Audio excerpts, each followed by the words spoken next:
What's up guys, it's Ruby Boss Scream here, and today we are reacting to 3 creepy true school lockdown stories. And go subscribe to Mr. Nightmare. He does loads of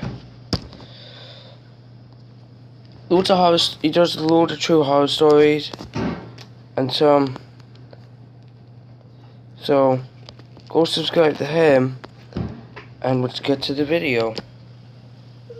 This is something you guys have been requesting the hell out of for a long time.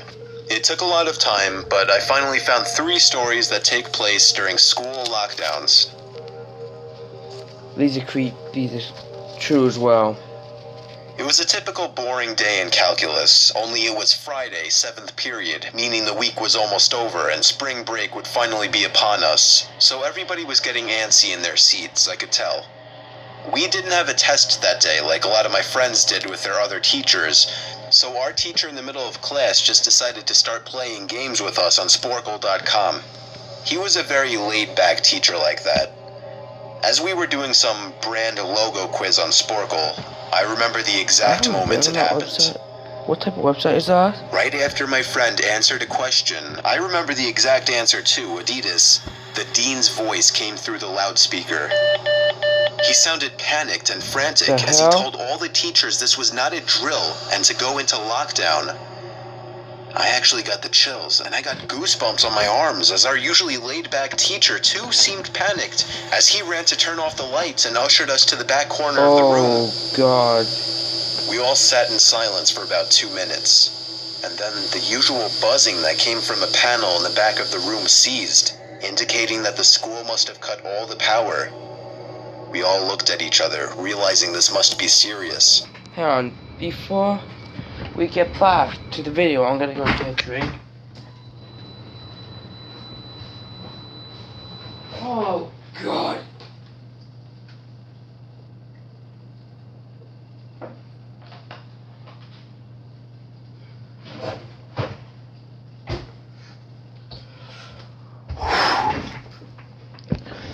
Plus, I am looking on my YouTube channel right now on the computer. I'm recording this on the tablet, so I'm looking this on the look at my stuff on the computer, trying to figure out how to do my add the art channel to it, because I'm gonna be doing a background for the art, and it's still getting worked on.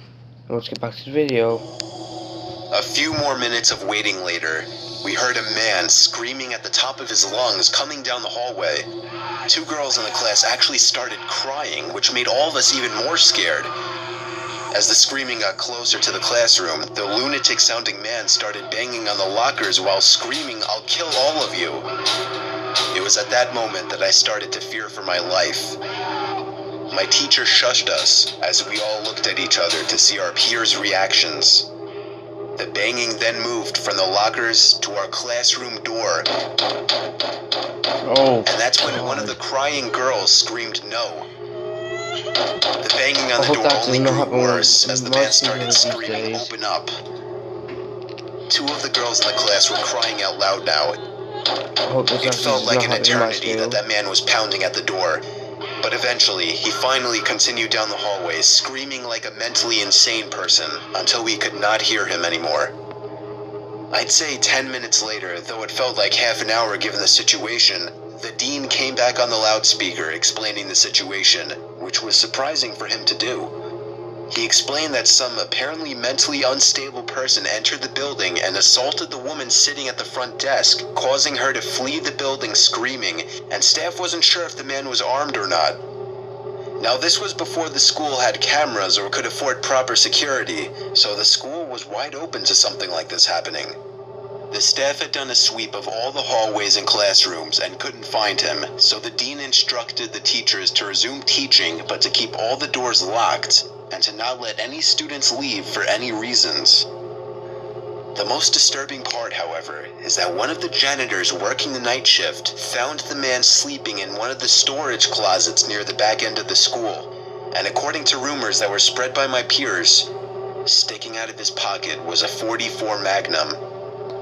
The janitor must have done something stupid to wake him up. For example, leaving the closet door open, because by the time a police officer could arrive on the scene, the man was gone. My entire class, as far as I know, to this day, has no idea if this man was ever found, but I like to think that right now, he's being given the proper help that he needs.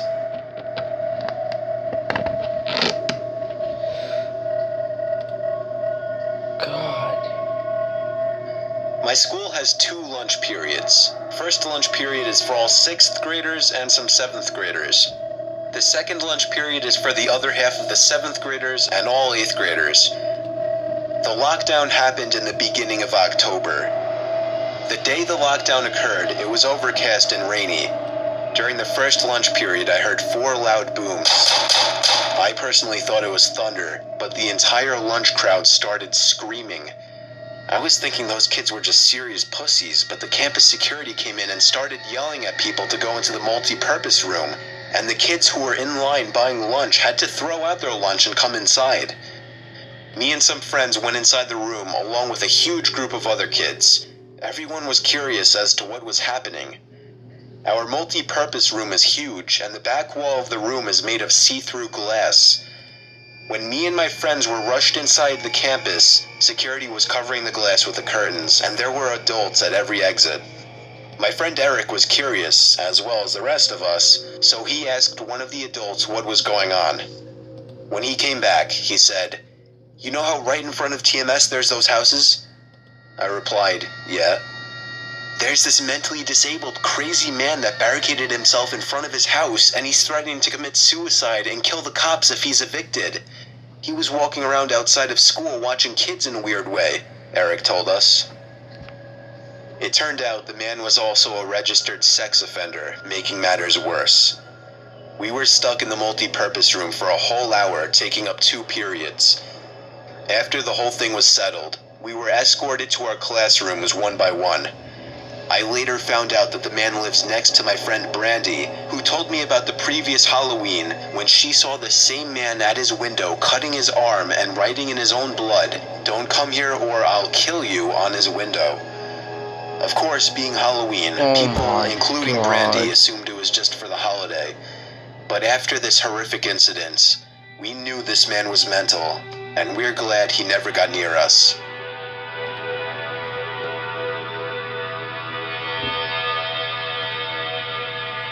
I'm 22 years old, fresh out of college, and I recently got a job at my old high school as a sort of computer intern in the school basement. The basement of the school is very messy and disorganized, but there is a small 3-person office that's actually very nice down there. It has 3 nice big desks, 2 mini fridges, a flat screen TV mounted on the wall, and oh so satisfying air conditioning, a luxury the students and teachers cannot enjoy in the school. And of course all the school servers and other computery stuff. I got the job because 3 of my old computer teachers flat out adored me. I could actually consider them as real friends, not just teacher figures, so they all helped tremendously in landing me this job. It's been great, until something that happened a few weeks ago. My 2 co-workers that shared the office with me, Dave and Gary, weren't in the office at the time. They were upstairs working on papers or whatever. I was eating my sandwich during my lunch break when I got a phone call from one of the women in the front office telling me the school was on lockdown and that somebody, possibly armed, had entered the school. There wasn't much that I could do other than turn off the lights because, surprisingly, as nice as this little office was, it didn't have an actual door to it, just a big opening, and the door to the whole basement didn't even have a working lock. For my own safety, I did turn off all the lights in the office and my computer screen. I kept my phone on the desk, texting both Gary and Dave, but they wouldn't respond. I sat down there in the dark, playing games on my phone for like 20 minutes, waiting for the call from up front to tell me to resume working. I had no idea what was happening. I couldn't hear what was going on upstairs from down here. But I was not allowed to make any calls until I was informed that the lockdown was over. Then, the noisy basement door opened. As the creaking echoed across the basement and into my office, I sat up from my seat, wondering if I should call out Gary or Dave. I was eager to get some info from them. Someone then came running down the stairs, and their footsteps were approaching my office. I pushed away my chair and crawled under my desk. Somebody entered the office but did not turn on the lights. There was just silence.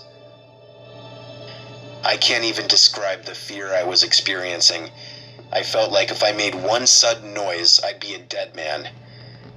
Suddenly, my phone dinged as I got a text message. I felt my entire world shrivel up and die at that one moment as I clenched my teeth in fear.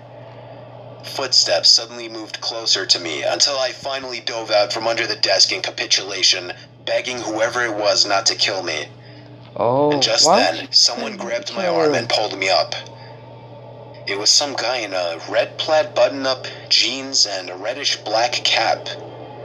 He told me, "It's okay, I'm just down here hiding with you." "What's going on up there?" I whispered to him. He kind of ignored my question and asked me if there's an exit down here. I told him, "Yeah, around that way." Before he could do anything else, I asked him, "Who are you?" There was a brief moment of silence. Before he started explaining, he was coming in to pick up his son when a teacher told him to hide. After his explanation, I checked my phone and saw the text I received was from Dave. God. It said, "Dude, this is fucking crazy. Some guy with a gun shot Mr. Buckley. He's wearing a red shirt and hat. Whatever you do, don't come upstairs." I was about to reread that text out loud to the man until I realized. I looked up and felt my stomach sink. The man seemed to catch on to my suspicious stare. Panicking, all I could think to do was to run for the upstairs. A gunshot echoed through the basement, and I could hear the bullet ricochet off something metal in the darkness.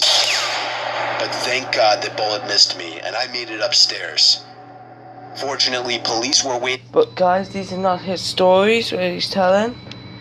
They were people's stories. He's just telling them. Like how scared people were. At all exits, including the basement God. exit, and caught the man the second But- he opened the door. But whoever stories this is, you are a very lucky man to survive that bullet. You're very lucky to You're lucky that bullet missed you.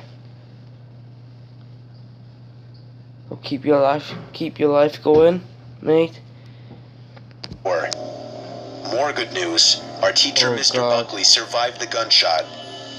It was later determined that the Oh man my and Mr. God. Buckley had some beef for whatever reason, but that was never revealed.